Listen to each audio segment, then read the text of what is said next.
अस्सलामुअलैकुम वरहमतुल्लाहि वबरकातुहू। मुअज़्ज़िज़ असातिज़ा इकराम, कैसे हो आप लोग। उम्मीद और दुआ अल्लाह रब्बुल इज़्ज़त से यही है कि आप लोग सब बखैरियत होंगे। चलिए बढ़ते हैं आज के इस वीडियो की ओर। क्या ख़ास है आज के इस वीडियो में। केंद्रीय शिक्षक पात्रता परीक्षा टीचर एलिजिबिलिटी टेस्ट मज़मून उर्दू पेडागोजी सवाल जवाब की सूरत में हिस्सा 6, यानी कि ये हम लोग का पार्ट नंबर 6 है। इसके पहले 1 2 3 4 5 पार्ट मैंने जो तो करवा दिया हूँ और प्लेलिस्ट आप लोग को ग्रुप के ऊपर शेयर किया हूँ। उम्मीद यही करता हूँ कि आप लोग इससे फ़ायदा हासिल कर रहे होंगे। गाइस, सबसे पहले तो आप लोगों का वेलकम है मेरे इस education YouTube channel let's crack it with Sheikh sir पर। गाइस, जो भी चैनल पर नए हैं वो चैनल को सब्सक्राइब ज़रूर कर लें, लाइक करें, शेयर करें, कमेंट करें। और अगर आपकी कोई क्यूरीज़ कोई सवाल है तो आप लोग चैट बॉक्स में कमेंट की सूरत में सवाल मुझ तक पहुंचा सकते हैं। इंशाल्लाह आगे भी ऐसे ही फ़ायदेमंद वीडियो आप लोगों के लिए बनाता रहूँगा जिससे आप लोगों को फ़ायदा हो सके। एक और चीज़ आप लोग को यहाँ पर ये मैं बता दूँ कि इंशाल्लाह मैं नेक्स्ट वीडियो आप लोगों का पेपर किस तरीके से होता है, कौन से सवालात कहाँ से आते हैं। कुछ गुज़रे दिनों में बहुत सारे कॉल्स मुझे जो तो आए हैं और उसमें ये बात कही गई है कि सर पेपर कौन सी लैंग्वेज में होगा। बहुत अलग अलग तरीके के सवालात या कन्फ्यूजन जो है तो टीचर्स का बना हुआ है। बहुत सारे कैंडिडेट या टीचर्स ऐसे हैं जो CTET exam first time attempt कर रहे हैं, तो उन लोगों के लिए बिल्कुल नया है CTET एग्ज़ाम। तो गाइज़, मैं आप लोग को यही कहूँगा कि जो लोग नए हैं सबसे पहले वो प्लेलिस्ट पर जाकर basic knowledge of CTET exams के ताल्लुक़ से मैंने एक वीडियो बनाया हूँ, जो कि इस वीडियो की डिस्क्रिप्शन में भी मैं जो तो लिंक डाल दूँगा। आप वहाँ से भी उसको जो तो देख सकते हो। इवन आप लोग चैनल की सब्सक्राइब करके वहाँ से प्लेलिस्ट में भी जाकर आप लोग देख सकते हो, तो आप लोग उसको ज़रूर देखें। इंशाल्लाह मज़ीद तफ़सीलात के लिए मैं एक और वीडियो बहुत जल्द आप लोगों को हाज़िर करने वाला हूँ। चलिए अब वक्त को बर्बाद ना करते हुए आइए हम लोग बढ़ जाते हैं आज की इस वीडियो की ओर। तो आज हम लोग उर्दू पेडागोजी सवाल जवाब की सूरत का हिस्सा नंबर 6 देखने वाले हैं। इसमें जो बोर्ड के जो CTET के क्वेश्चंस हुए थे प्रीवियस ईयर के, तो उसकी मैंने ओरिजिनल इमेज जो तो लगाने की कोशिश किया हूँ। इमेज थोड़ी सी धुंधली है, आप लोग देख सकते हो। इंशाल्लाह कोशिश यही करूँगा कि आप लोग को अच्छे से समझा सकूं। देखिए, हिदायत दी गई है कि नीचे दिए गए मुतबादिल में से मुनासिब तरीन मुतबादिल का इंतखाब करके जवाब लिखिए या जवाब कीजिए, इंतखाब कीजिए। सवाल नंबर 91 से 105 मैंने कुल टोटल 14 क्वेश्चन जो तो इसमें 12 या 14 क्वेश्चन जो तो इसमें कैप्चर किया हूँ। वीडियो थोड़ा सा अगर लेंथी हो तो गाइज़ आप पूरा देखिए, इंशाल्लाह बहुत आसान तरीके से आपको समझाने की कोशिश करूँगा। ठीक है, आइए देखते हैं।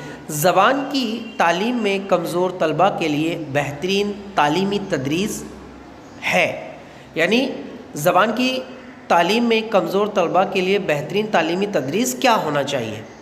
ऑप्शन नंबर 1 है तालिब इल्मों को अलग अलग पढ़ाना चाहिए। ऑप्शन नंबर 2 पूरे ग्रुप को पढ़ाना चाहिए। ऑप्शन नंबर 3 एक साथ पढ़ाना चाहिए। और ऑप्शन नंबर 4 इनमें से सभी। तो देखिए गाइस, यहाँ पर ज़बान की तालीम में कमज़ोर तलबा के लिए सबसे बेहतरीन तरीका जो तो क्या हो सकता है, या बेहतरीन तालीमी तदरीस जो तो क्या हो सकती है। तो यहाँ पर अगर आप लोग देखें तो यहाँ पर देखिए कि तालिब इल्म को अलग अलग पढ़ाना चाहिए। भाई, अगर हम लोग ऐसे करेंगे तो तालिब इल्म तो ऐसा से कमतरी में मुब्तला हो जाएंगे। उनके पूरे ग्रुप को जो तो पढ़ाना चाहिए। जो कमज़ोर तलबा है उनका पूरा एक ग्रुप बनाया जाए और उनको एक साथ पढ़ाया जाए, तो भाई ये भी नहीं हो सकता है, ये भी नहीं हो सकता है। एक साथ पढ़ाया जाए तमाम बच्चे, यानी कि जो होशियार है, जो कमज़ोर है, जो औसत दर्जे के हैं, उनको सबको एक साथ पढ़ाया जाए। हाँ, ये तरीका जो तो हो सकता है। और इनमें से सभी, अब इनमें से सभी तो हो नहीं सकते। क्यों? क्योंकि ऑप्शन नंबर 1 भी हमने एलिमिनेट किया है, ऑप्शन नंबर 2 भी हमने काटा है, तो ऑप्शन नंबर 4 भी हम लोग का कट जाएगा। अब ऐसी कंडीशन में हम लोग का बचता है एक साथ पढ़ाना, ऑप्शन नंबर 3।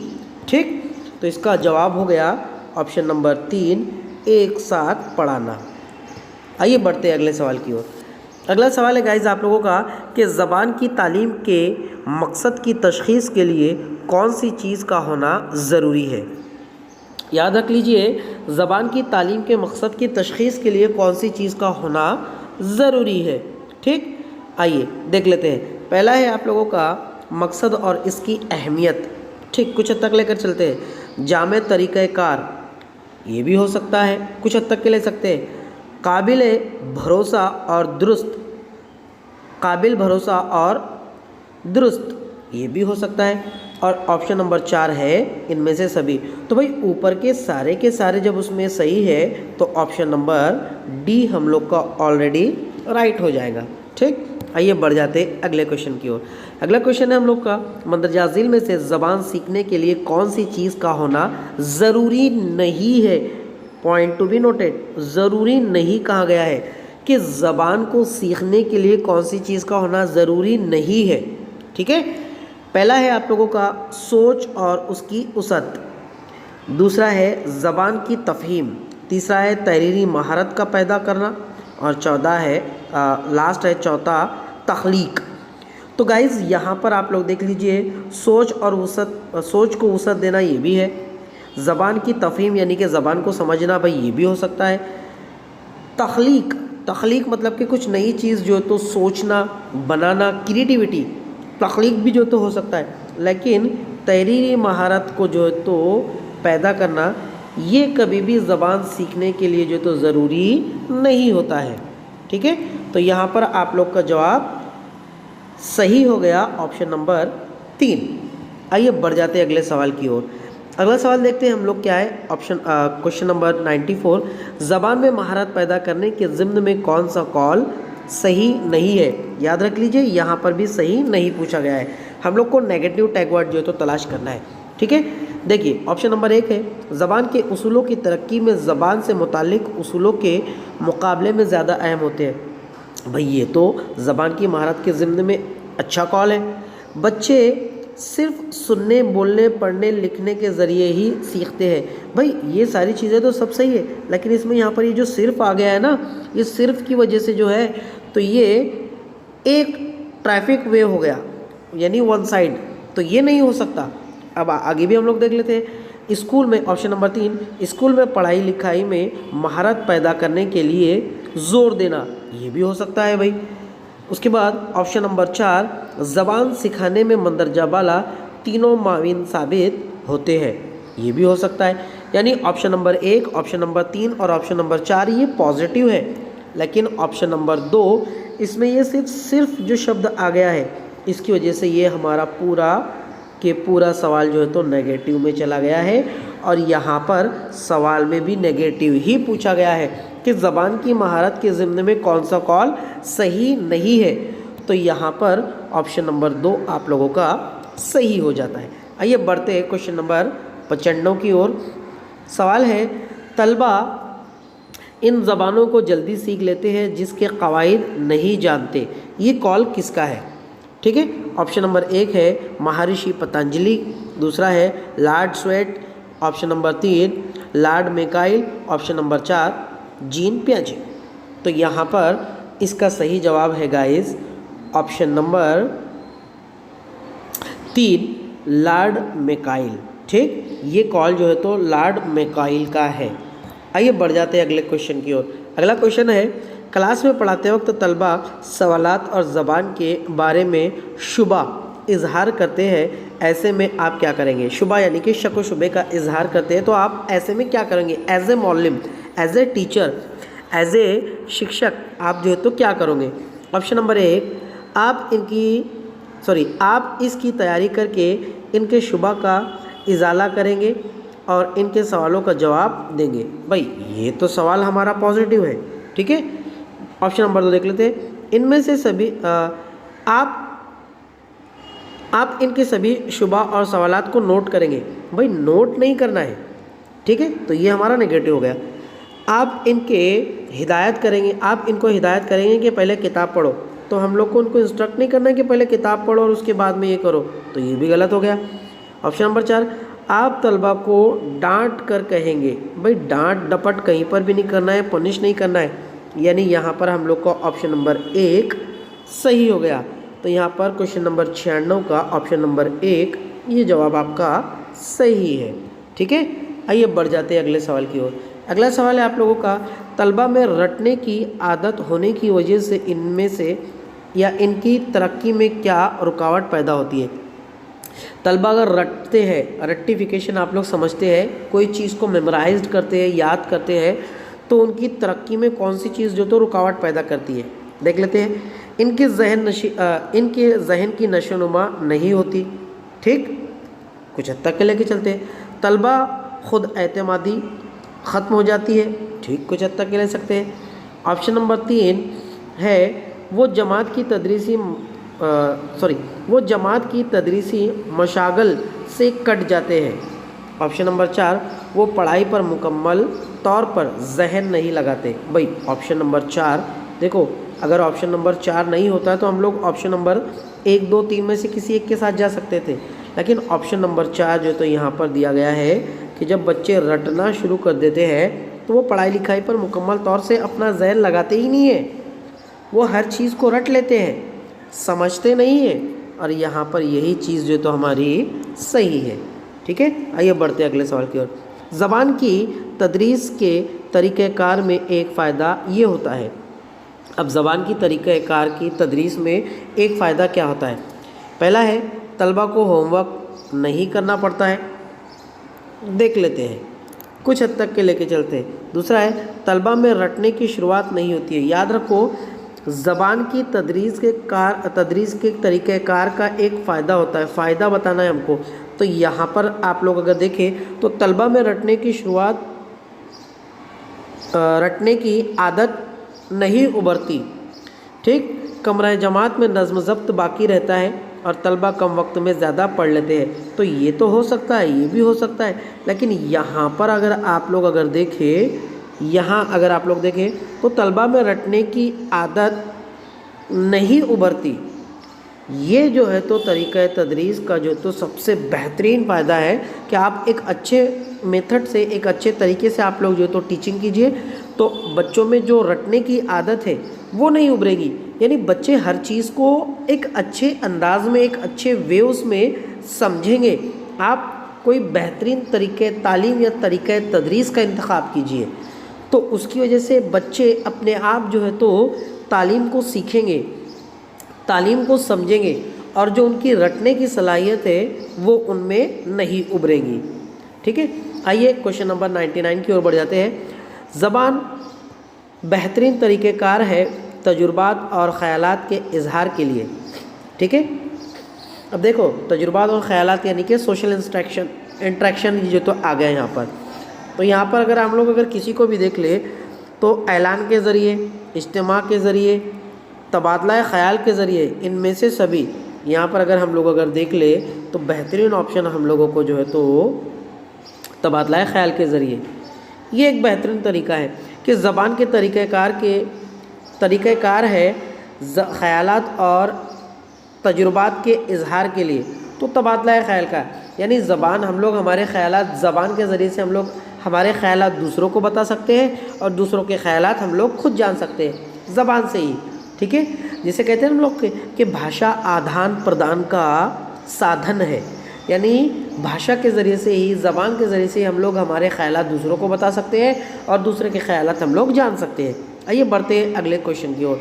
हिंदुस्तानी बच्चों को सीखने की ज़रूरत है। अब हिंदुस्तानी जो बच्चे हैं तो उन्हें सीखने की ज़रूरत है। मादरी ज़बान, दूसरा है मादरी ज़बान और इलाकाई ज़बान, तीसरा है मादरी ज़बान और अंग्रेज़ी ज़बान, और चौथा है कोई 3 ज़बान। तो भाई यहाँ पर हम लोगों का ऑप्शन नंबर 4 सही होता है। पता है क्यों? क्योंकि भारत में जो है तो त्रिभाषा सूत्र, याद रख लीजिए आप लोग, त्रिभाषा सूत्र का मतलब होता है कि कोई 3 ज़बानें जो तो उनको सीखना ज़रूरी होती है। ठीक है, जैसे कि अगर उर्दू मीडियम की स्कूलों में देखिए आप लोग तो इंग्लिश, उर्दू और चौथी भाषा के तौर पे जो तो हम लोग हिंदी और मराठी 2 संयुक्त भाषाएं जो तो सीखते हैं। तो हिंदी और मराठी को संयुक्त भाषा कहा गया है, इसलिए उसे एक ज़बान में जो तो काउंट करते हैं। तो इस तरीके से कोई 3 ज़बानों को सीखा जाता है। तो यहाँ पर ऑप्शन नंबर हम लोगों का ऑप्शन नंबर 4 सही हो गया कि कोई 3 ज़बानों को सीखना जो है तो ज़रूरी होता है। ठीक है, आइए बढ़ जाते हैं अगले क्वेश्चन की ओर। अगला सवाल है आप लोगों का गाइस, मादरी ज़बान की तदरीस के लिए कौन सा तरीका बेहतर नहीं है। ठीक है, कि मादरी ज़बान के लिए कौन सा तरीका बेहतर नहीं है। ठीक है, पहला है मादरी ज़बान की हत्तुल इम्कान जानकारी। नंबर 2 है आप लोगों का मादरी ज़बान तलफ़्फ़ुज़ का इल्म हासिल करना। नंबर 3 है तलफ़्फ़ुज़ की जानकारी रखना। और नंबर 4 है ज़बान सीखने में मुख्तलिफ़ तहरीर की जानकारी रखना। तो यहाँ पर आप लोगों का ऑप्शन नंबर 3 जो है तो ये सही होता है कि तलफ़्फ़ुज़ की जानकारी रखना कहीं पर भी ये मादरी ज़बान की तदरीस के लिए सही तरीका नहीं है। बढ़ते अगले सवाल की ओर। मंदरजा झील में से कौन सा एक तरीक़ाकार तदरीस के लिए है। अब यहाँ पे इसका 2 ऑप्शन कट गए थे, इसलिए मैंने इसको जो तो टाइप कर लिया। देख लेते हैं। ऑप्शन नंबर 1 है मखसूस तरीक़ेकार, ऑप्शन नंबर 2 है पुरलुत्फ़ तरीक़ेकार, ऑप्शन नंबर 3 ये वाला यहाँ पर आप लोग देख लेंगे। ऑप्शन नंबर 3 उभारने का तरीका और ऑप्शन नंबर 4 इनमें से सभी। तो यहाँ पर सारी के सारी चीज़ें जो है तो इसी के दिए गए हैं, इनमें से सभी। यानी मंदरजा झील में से जो सभी के सभी जो तरीके दिए गए हैं वो ज़बान की तदरीस के लिए एक बेहतर तरीक़ा तदरीस जो तो हो सकते हैं। ठीक है, आइए बढ़ जाते हैं अगले सवाल की ओर।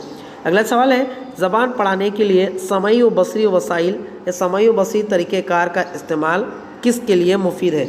सबसे पहले आप लोग समई व बसरी क्या है ये समझ लीजिए। ठीक है, समई व बसरी, देखिए समई का मतलब होता है सुनने वाली और बसरी का मतलब होता है देखने वाली। ठीक है, तो समई और बसरी यानी सुनने वाली भी और देखने वाली भी जो तरीक़े तदरीस होती है वो किसके लिए मुफीद होते हैं। ठीक है, अब इसमें देख लिए दुरुस्त तलफ़्फ़ुज़ के लिए। ठीक है, ऑप्शन नंबर 1 है दुरुस्त तलफ़्फ़ुज़ के लिए, ऑप्शन नंबर 2 सही तहरीर के लिए, ऑप्शन नंबर 3 दुरुस्त पढ़ने के लिए, ऑप्शन नंबर 4 इनमें से कोई नहीं। तो भाई इनमें से कोई नहीं तो हो नहीं सकता, इसको तो आप काट ही दीजिए। ठीक है, अब उसके बाद में तहरीर, सही तहरीर के लिए तो बच्चा सिर्फ तहरीर करेगा ये तो हो नहीं सकता। ठीक है, बच्चा सिर्फ पढ़ेगा ये भी हो नहीं सकता। ठीक है, लेकिन यहाँ पर देखिए दुरुस्त तलफ़्फ़ुज़ के लिए बच्चा उस अल्फाज को देखेगा भी, जैसे कि यूँ कहा जाए कि ब्लैक बोर्ड के ऊपर हम लोग अलिफ बे जीम इस तरीके के हुरूफ तहज्जी लिखे और टेप के ज़रिए से उनको सुनाए कि भाई इसको अलिफ पढ़ते हैं, इसको बे पढ़ते हैं, इसको जीम पढ़ते हैं, तो बच्चे उस चीज़ को देखेंगे भी और सुनेंगे भी। तो इसके ज़रिए से सही तलफ़्फ़ुज़ की अदायगी जो तो उनकी सही हो जाएगी। तो यहाँ पर हमारा ऑप्शन नंबर 1 जो है तो ये सही होता है। ठीक है, आइए बढ़ जाते हैं हमारे आखिरी सवाल की ओर कि निसाब तालीम एक तरीका है जिससे, अब निसाबी तालीम जो तो एक तरीका है जिससे क्या होता है। ऑप्शन नंबर 1 मसाइल की शनाख्त करने में दुश्वारी बढ़ती है, ऑप्शन नंबर 2 है मुश्किलात हल करने में मदद मिलती है, ऑप्शन नंबर 3 बेतरतीबी मुश्किलात बढ़ती है, ऑप्शन नंबर 4 मुश्किलात हल करने में ज़बान की मदद करती है। तो यहाँ पर ऑप्शन नंबर 2 अगर हम लोग देखें तो सबसे ज़्यादा सकारात्मक यही दिख रहा है हम लोगों को। क्या दिया गया है कि मुश्किलात हल करने में ये जो तो मदद करती है, और यही हमारा जो तो सही जवाब है। ऑप्शन नंबर 1 भी नहीं, 3 भी नहीं और 4 भी नहीं। ठीक है, तो गाइज़ मैं समझता हूँ कि आप लोगों को सवाल और जवाब समझ में आए होंगे। बहुत आसान ज़बान में समझाने की कोशिश किया हो। यहाँ पर जवाबात आप लोग को दिए गए हैं, आप लोग स्क्रीनशॉट निकाल लीजिए। इंशाल्लाह अगले वीडियो में ऐसे ही दिलचस्प बातें लेकर हाजिर होऊंगा। दुआ का तालिब, आपका दोस्त, आपका खादिम शाकिर शेख सर। चैनल को सब्सक्राइब, लाइक, शेयर ज़रूर करें। मिलते हैं अगले वीडियो में, तब तक के लिए अल्लाह हाफिज़।